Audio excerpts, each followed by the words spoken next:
Minister Nara Lokesh Vizag వెళ్ళటం మరొకసారి చర్చనీయాంశంగా మారింది. సాధారణంగా ఆయన వైజాగ్ వెళ్తే అది పెద్ద చర్చ కాకపోవచ్చు, కానీ సాక్షి మీద వేసినటువంటి పరువు నష్టం, సాక్షి అనే దానికంటే భారతీరెడ్డి మీద జగన్మోహన్ రెడ్డి మీద వేసిన పరువు నష్టం దావా కేసు అంటే బాగుంటుంది. ఎందుకంటే సాక్షి పత్రిక వాళ్ళదే కాబట్టి సాక్షి పత్రిక మీద వేసిన వాళ్ళ మీద వేసిన ఒకటే.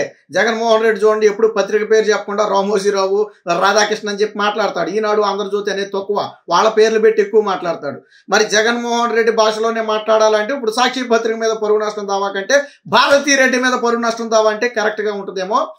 గతంలో మీకు గుర్తుందో లేదో, చిన్నబాబు చిరుతిళ్ళు అని చెప్పి ఎయిర్పోర్ట్ లో నారా లోకేష్ ఏదో 70 లక్షలు 80 లక్షలు ఎంతో తిన్నాడని చెప్పి ఒక ఆర్టికల్ రాశారు. సో వాస్తవానికి నారా లోకేష్ ఆ ఎయిర్పోర్ట్ లో ఎటువంటి ఖర్చు చేయలేదు. అదన్నీ కూడా గతంలో ఆంధ్రప్రదేశ్కు వచ్చినటువంటి విఐపీలకు కల్పించినటువంటి సౌకర్యాలకు సంబంధించినటువంటి కాస్ట్ తప్ప నారా లోకేష్ కానే కాదు.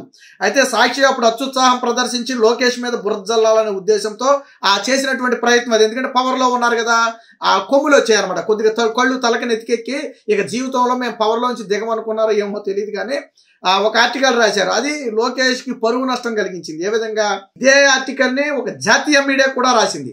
But Nara Lokesh strong counter ఇచ్చి అసలు ఆ డేట్స్ లో నేను అక్కడ లేనని చెప్పి కొన్ని ప్రూఫ్స్ కూడా పంపడం జరిగింది ఆ పత్రిక ఎడిటర్ కు.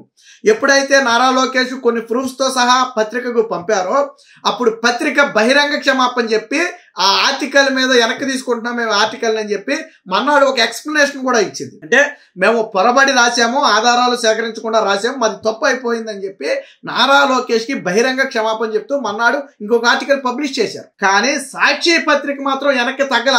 వాస్తవానికి క్షమాపణ కోసం నారా లోకేష్ నోటీసులు పంపితే స్పందించకపోతే నారా లోకేష్ వెంటనే పరువు నష్టం దాబా డిపిఎం కేసు వేయటం జరిగింది. వైజాగ్ లోని 12వ అదనపు మెట్రోపాలిటన్ కోర్టులోనే అక్కడ జరుగుతుంది. దానికి సంబంధించి 3వ క్రాస్ ఎగ్జామినేషన్ ఇప్పటికే దీనికి సంబంధించి నారా లోకేష్ 2 సార్లు కోర్టుకు హాజరయ్యారు. జగన్మోహన్ రెడ్డి కోడికత్తి డ్రామా కేసు చూడండి ఒకసారి. అంటే నిజాయితీ ఉండి మన వైపు నిజం ఉండి మనం తప్పు చేయలేదన్నప్పుడు భయపడాల్సిన అవసరంలా. నువ్వు ముఖ్యమంత్రిగా మంత్రిగా సరే, గతంలో అంటే నారా లోకేష్ పవర్లో లేడు, వెళ్ళాడు అనుకుందాం. బట్ పవర్లోకి వచ్చాక కూడా 2 సార్లు వెళ్ళాడు నారా లోకేష్. తాను మంత్రి అయిన తర్వాత కూడా 2 సార్లు కోర్టుకు వెళ్ళాడు. నేను రానని తప్పించుకోలే ఆయన. మరి ఇదే కోడికత్తి డ్రామా కేసులో జగన్మోహన్ రెడ్డి కోర్టుకు హాజరవ్వాలని చెప్పి అనేక మార్లు చెబితే హాజరవ్వకుండా పై కోర్టులకు వెళ్ళి తప్పించుకున్నాడు తప్ప జగన్మోహన్ రెడ్డి హాజరవ్వాల. అది కూడా విజయవాడలోనే ఉంది కోర్టు, ఎన్ఐఏ కోర్టు. గట్టిగా జగన్మోహన్ రెడ్డి 10 నిమిషాల్లో వచ్చి వెళ్ళిపోవచ్చు ఆ కోర్టుకి. ఒక్కసారి కూడా జగన్మోహన్ రెడ్డి రావాలి. ఎందుకంటే కోడికత్తి డ్రామా, ఎక్కడ క్రాస్ ఎగ్జామినేషన్కి వస్తే దొరికిపోతాడని భయం. బట్ అదే క్రాస్ ఎగ్జామినేషన్కి ఈరోజు నారా లోకేష్ 3 సార్లు అటెండ్ అయ్యాడు పరువు నష్టం కేసు. సో అంటే భారతీరెడ్డి మెడకు కానివ్వండి, సాక్షి మెడకు కానివ్వండి, నారా లోకేష్ పరువు నష్టం కేసును బలంగా బిగిస్తున్నాడు. నారా లోకేష్ భయపడలేదు కాబట్టే ఈరోజు ఎప్పుడైతే నారా లోకేష్ ఈ పరువు కనీసం దీని మీద ఉలుకు లేదు పలుకు లేదు, స్టిల్ ఈ రోజు కూడా వాళ్ళు దీని గురించి వివరణ ఇచ్చే ప్రయత్నం చేయాలి. దరిద్రం ఏంటంటే డిఫేమ్ కేసు వేసిన తర్వాత కూడా వీళ్ళు దానికి వివరణ ఇచ్చే ప్రయత్నం చేయాలి. వీళ్ళు కొన్ని డేట్స్ ప్రకటించింది. భారతీరెడ్డి పత్రిక ఆధ్వర్యంలో నడిచిన సాక్షి కొన్ని డేట్స్ ఇచ్చింది. ఆ డేట్స్ లో నారా లోకేష్ అక్కడ తిన్నాడు అని ప్రకటించింది. విచిత్రం ఏంటంటే ఆ డేట్స్ లో అసలు నారా లోకేష్ ఎయిర్పోర్ట్ లో కాదు కదా, ఇండియాలో కూడా లేడు. కొన్ని డేట్స్ లో ఇండియాలో కూడా లేకుండా ఫారెన్ లో ఉన్న సమయంలోనూ అప్పుడు గవర్నమెంట్ లో ఉన్నాడు నారా లోకేష్, అప్పుడు మినిస్టర్ గా ఉన్నాడు. మినిస్టర్ గా ఉండి వేరొక ప్రాంతాల్లో ఉన్న సమయంలో ఇక్కడ నారా లోకేష్ తిన్నాడు అని డేట్స్ ఇచ్చారు. అక్కడ దొరికిపోయింది సాక్షి అడ్డంగా. అంటే కనీసం క్రాస్ చెక్ చేసుకోవాలి. చేసేది అబద్ధమైనా కానీ జనం నమ్మేటట్టు ఉండాలి కదా.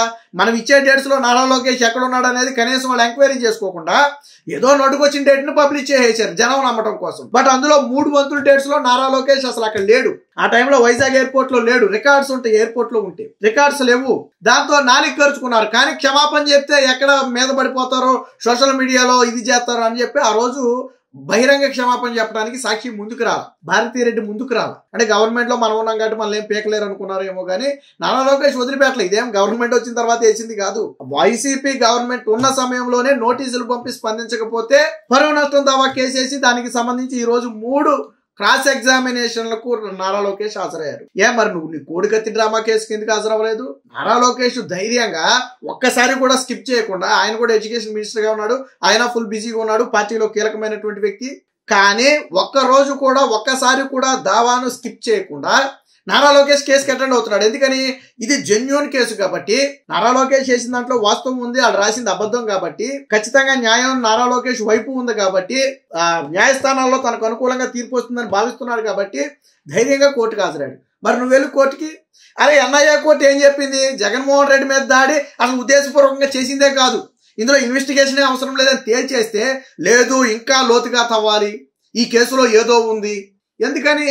కేసును కొట్టేస్తే కోడికత్తి డ్రామా వ్యవహారం రాష్ట్రం మొత్తానికి తెలిసిపోతుంది. అందులో కేసు కొట్టేస్తే ఆ పాపం అన్యాయంగా ఎవరైతే కోడికత్తి సీన్ 2 రోజులు జైల్లో ఉన్నాడో అందరూ జాలి చూపుతారు, జగన్మోహన్ రెడ్డిని తిడతారు, ఒక అమాయకుడిని 2 రోజులు జైల్లో పెట్టావు కదా అని తప్పుడు కేసు పెట్టించి.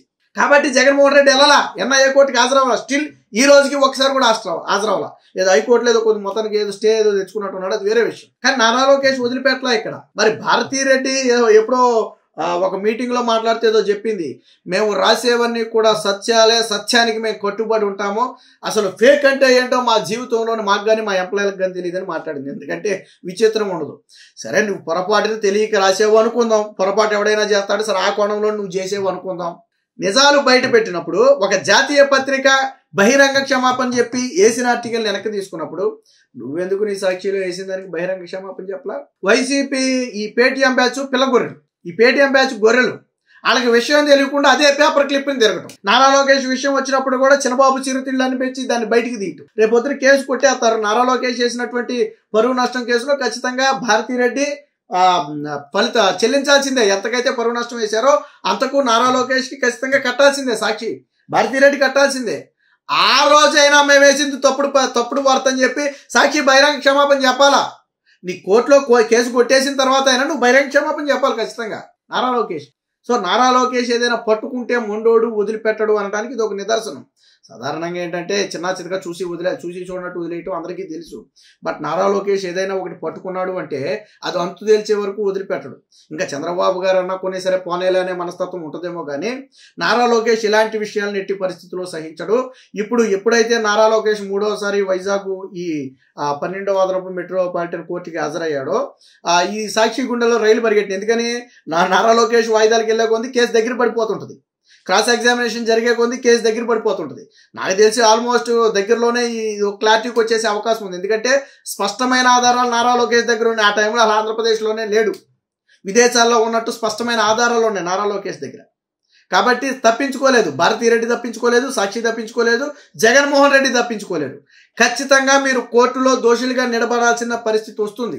నారా లోకేష్ మీద తప్పుడు వార్తలు రాశాం, మమ్మల్ని క్షమించండి అని చెప్పి లెంపలు వేసుకుని మీ సాక్షిలో బహిరంగ క్షమాపణ అడిగే రోజు దగ్గరలోనే ఉంది. ఏది ఏమైనా మొత్తంగా నారా లోకేష్ ఇప్పుడు కోర్టుకు హాజరవడంతో మరొక్కసారి ఈ పరువు నష్టం కేసు అయితే చర్చనీయాంశంగా మారింది, సోషల్ మీడియాలో కూడా వైరల్గా మారింది. మొత్తంగా భారతీరెడ్డి బహిరంగ క్షమాపణ చెప్పడం ఖాయమని చెప్పి ఇప్పుడు ప్రధానంగా చర్చ నడుస్తుంది.